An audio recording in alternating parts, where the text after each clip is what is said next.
Tourette syndrome, a condition which many seem to think they understand at face value. They seem to think it's all about swearing, saying what is on your mind, and being brutally honest.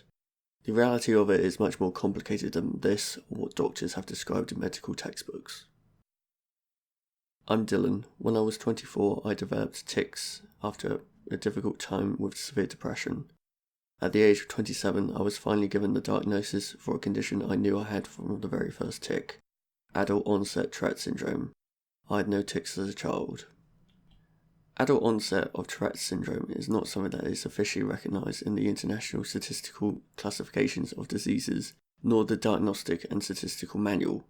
The powers that be seem to think that once you get past the age of 18, you magically cannot get it anymore. This makes trying to get that diagnosis you need that much more harder because so little is known about Tourette syndrome. Despite the diagnosis being around for almost 200 years now, I and many others are living proof that this condition can develop into adulthood.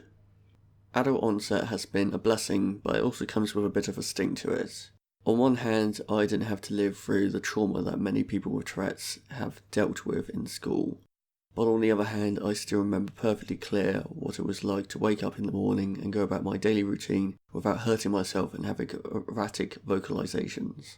My worst tics have been hitting myself. I went through a brief but rough period where I was punching myself in the face in deep sleep, waking myself up. I've had dreams about having bursts of tics, which in turn throws my body into having a tic attack. Tic attacks are overwhelming experiences where you are completely incapacitated, and the only way out is to exhaust yourself physically or to have a minor tranquilizer administered. Tourette's does have a funny aspect to it, although the reason we laugh is different to the reason why the everyday observer would laugh. We have no choice in the matter of what we say or do. Most would laugh if we don't cry, and I think that gets lost in translation too often. People mistake that as fair game to make fun of our condition.